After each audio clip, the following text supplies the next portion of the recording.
আজকে ফ্লাইট না লেখা দিতেছে, এখন বলতেছে যে দেখেন লেখা দিছে 27 তারিখে আসার জন্য। দুবাই একবার ফ্লাইট ডিলে হওয়াতে আমাকে নিয়ে গেছে, 3 স্টার হোটেলে নিয়ে রাখছে, আবার তাদের সময় মতো তারা নিয়ে আসছে। পেশাব করে যাওয়ার পরে বলতে 10 টাকা হইলে পেশাব করতে পারবে, নইলে চলে যাও। কালকে সকালবেলা আসছি আমরা, গাড়ি চলে না, এমনিতে অনেক ঝামেলা দিয়ে তারপরে আসছি।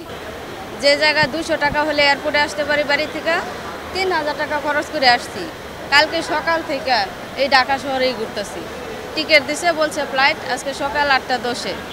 তো এখন পর্যন্ত বলতেছে আজকে ফ্লাইট না লেখা দিতেছে, এখন বলতেছে যে দেখেন লেখা দিছে 27 তারিখে আসার জন্য।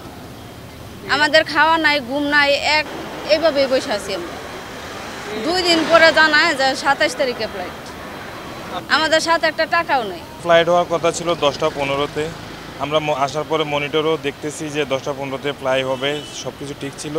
ঠিক 1-1.5 ঘন্টা বা 2 ঘন্টা আগে ওনারা এসে বলতেছে যে আপনাদের ফ্লাই হবে 4টায়, আপনারা এখন যে আমার ভাই যে এয়ারপোর্টের ভিতরে যে বসার মতো চেয়ারটাও নাই, সব বুক ফিল। আমরা তো জানি যে তারা হোটেল, যদি তাদের কারণে ফ্লাইট ডিলে হয় তারা হোটেল নিয়ে রাখবে, তাদের টাইম মতো আবার নিয়ে আসবে, এসে বোর্ডিং দিয়ে করবে।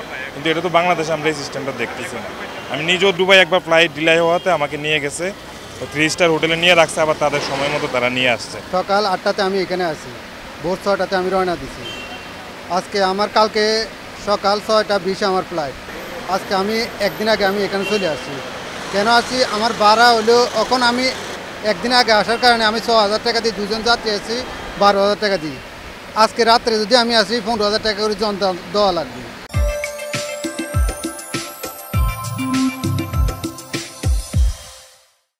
আজকে আমি এখানে চলে এসেছি একদিন আগে, আর রোডে কাটে যে অবস্থা, এই জন্য আমি আসি জলদি করি। এখানে আসার পরে থাকার কোনো পরিবেশ নাই, এবং আমি পুরো দিন পুরো রাত এখানে কাটাচ্ছি।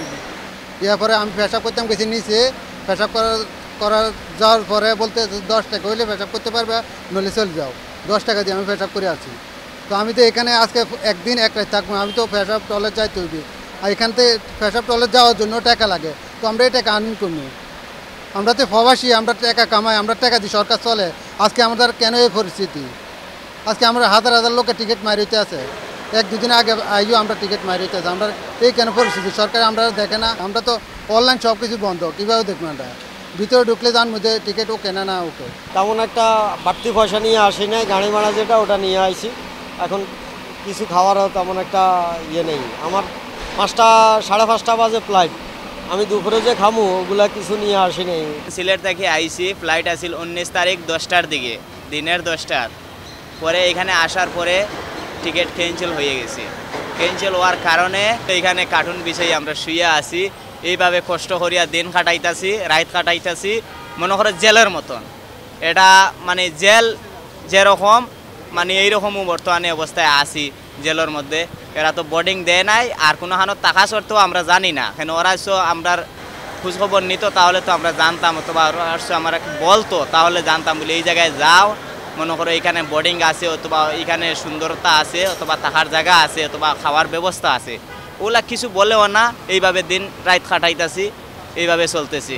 ডিলে তো বিভিন্ন কারণে হতে পারে, হয়তো সেখান থেকে ফার্দার কানেকশনটা এয়ারলাইন্সের ডিলে একটা বিশ্বব্যাপী সমস্যা। কত কারণে, বৃষ্টির কারণে হয়তো একটা ক্রু পাইলট সিক হয়ে গেছে। এয়ার আরাবিয়ার খালি একটা ক্যান্সেল হয়েছে, সেখানে যাদেরকে ক্যান্সেল করেছে তারা আরেকটা প্লেন নিয়ে তাদেরকে জানাই দিছে যে এইভাবে আপনাদেরকে নিয়ে যাওয়া হবে। আমাদের যাত্রী সেবা যতদূর সম্ভব আমরা করতে চাচ্ছি ইনশাল্লাহ, যাতে কারো কোনো না হয়। আর এত বড় ক্রাইসিসের সময় তো আমাদের বাংলাদেশে একটা বিমানবন্দরও বন্ধ হয়নি, একটা ফ্লাইট